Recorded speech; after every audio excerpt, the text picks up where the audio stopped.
Thank you, Madam Chairman. I rise today in support of the Protecting Academic Freedom in Higher Education Act, H.R. 2117. This bipartisan legislation will prevent the Department of Education from defining a college credit hour, something that is best left to our institutions of higher learning and their accrediting agencies.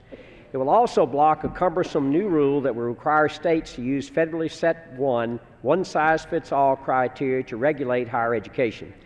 If these two rules were allowed to go into effect, they would create tremendous new burdens and additional costs for students.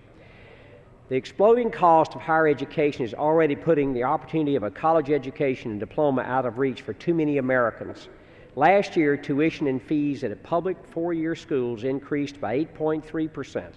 More regulations will lead to more administrative staff and ultimately larger tuition bills. And I might add, Madam Chairman, that the fact that one institution or several institutions break the law, we have laws against robbing banks, and people do that. There are unscrupulous people out there, but this is putting a burdensome regulation on the folks that are following the rules.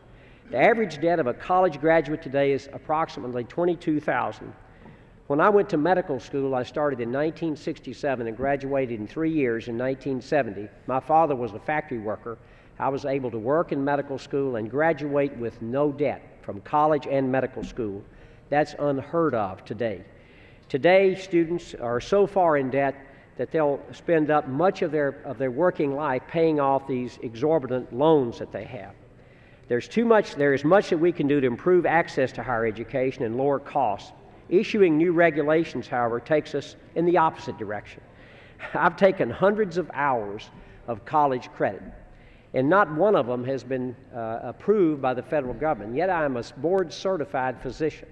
I think this goes way too far. Again, I urge my colleagues to support this legislation, and I yield back, Madam Chairman, the balance of my time.